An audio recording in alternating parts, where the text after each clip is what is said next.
In my lab, we have a lot of projects, but they're all based on a common theme, which is that proteins are the building blocks of life. So we're really interested in understanding how protein sequence, structure, and function fit together and how these things are selected by evolution. And one of the major tools that we use to do that is NMR spectroscopy. So we get to have fun with magnets.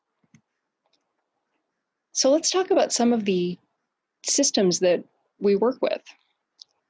First, I want to tell you about a structural protein that's really important to our visual system. This protein is called gamma S crystallin, and it's the most inappropriately named protein ever because one of its major jobs in the eye lens is to never crystallize. Gamma S crystallin makes up a lot of the refractive tissue of the lens that focuses light on the retina. And in that lens tissue, it's mostly just a bag of protein and water. So all of the cell nuclei and ribosomes and ubiquitination chain and all of that stuff that we're used to thinking about in normal cells gets lost during embryonic development. And the reason for that is that it would all scatter light and the lens wouldn't be transparent. And so there's no room for it in there.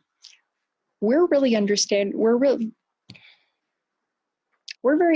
in understanding how that system works, because anybody who's made a protein sample knows that having a protein solution at 400 milligrams per milliliter just sitting out at body temperature and exposed to UV light all the time, that's not going to stay soluble.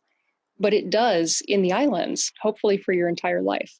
So we need to know how that works in order to understand protein solubility. And in my group, we solve the structures of human gamma S crystallin and also a cataract-related variant where if you're born with this point mutation, you get cataracts as a small child. And having the structures of these proteins enables us to figure out how it works, but that's only part of the story. Now we're more focused on age-related cataract, which is mostly caused by damage to the crystalline proteins. This can be caused by post-translational modifications, especially things that happen under the influence of UV light. And we're also interested in how those structural crystallins interact with other molecules in the eye lens, including alpha crystallins, which are molecular chaperones. This work is currently funded by an NIH grant, and it's a very active ongoing project. We do solid state and solution NMR to look at these structures. In addition to our studies of human crystallins, we also look at crystalline proteins from fish. And the reason for that is that fish have some proteomic challenges that we don't have in terms of their eye lenses. A major one is that for terrestrial organisms like us, a lot of the focusing power of the lens comes from the air-water interface at the cornea. We get that for free, but fish don't because their lens is immersed in water. And so all of that focusing power has to come from the proteins themselves. They have a higher refractive index than ours do, and they're also more tightly packed in there, up to 1,000 milligrams per milliliter. And yet they have to remain transparent for a long time. A fish like this is the Antarctic toothfish, can live for up to 80 years. And its crystalline proteins not only have to resist all the normal kinds of aggregation that we think of, but they also have to resist cold cataract. Cold cataract is a phenomenon called liquid-liquid phase separation, which you probably recognize as a hot topic. This is what membraneless organelles are made of, and lots of interesting biological processes happen in these little protein-rich droplets. The same thing can happen in the lenses of our eyes. For mammalian eyes, this happens at something like 20 degrees Celsius.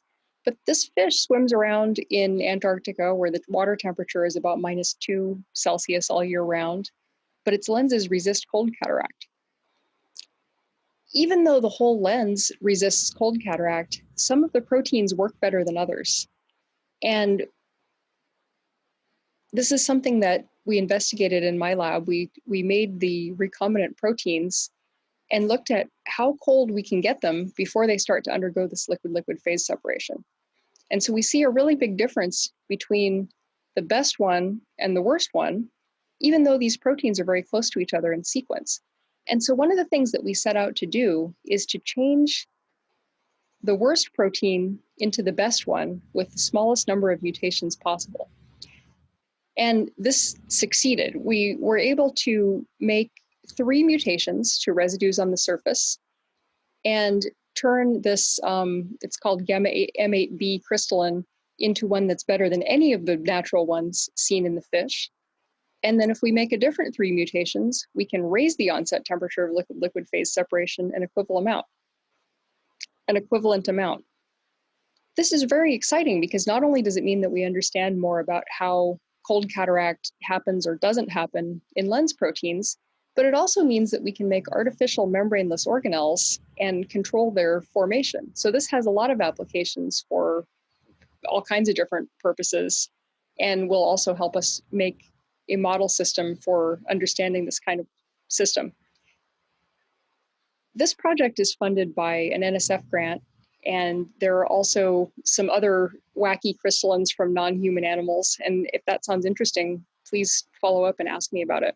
In the last few minutes, I want to talk about a project that we started in March. Like a lot of groups around the world, we started looking around for what we could do to help solve the problem of the SARS-CoV-2 pandemic. And because our group has worked on proteases before, I didn't have a chance to talk about them today, but we have worked on them. Because we've worked on proteases before, we decided that a good target would be the SARS-CoV-2 main protease. Once the virus gets into cells, it expresses its genome, which looks just like an mRNA to our cells, and all of its proteins are expressed as one long polyprotein that gets cut up by this guy, the main protease. So with our collaborators, we're working on developing inhibitors against this protease. And one problem with that approach is that inhibitors can become less active as the virus mutates. And so we're trying to track all of the mutations that happen to the main protease and try to build in mutation resistance from the beginning by modeling where they are and what features of the protein are actually important to have conserved and which ones are going to be able to shift around as the virus evolves. This figure is from our first paper on this, which was accepted today. And it shows a phylogenetic tree of all the different mutations to MPRO. This was as of April 29th, so that was 77 unique mutations. Now there are more than 300, and we have molecular dynamics simulations for all of them.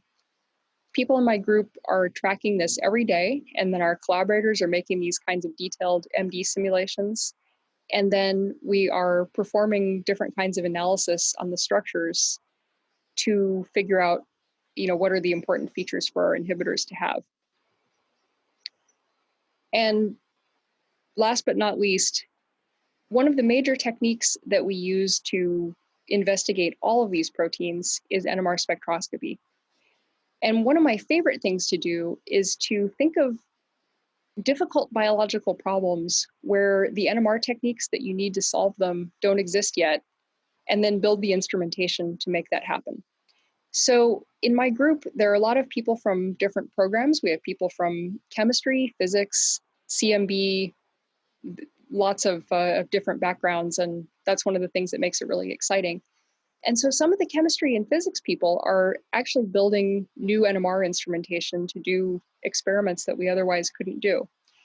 And if you have no experience with that, you're in good company because pretty much nobody does when they come to grad school. But if you think it sounds neat and you'd like to learn more about it, please let me know and we can talk about that.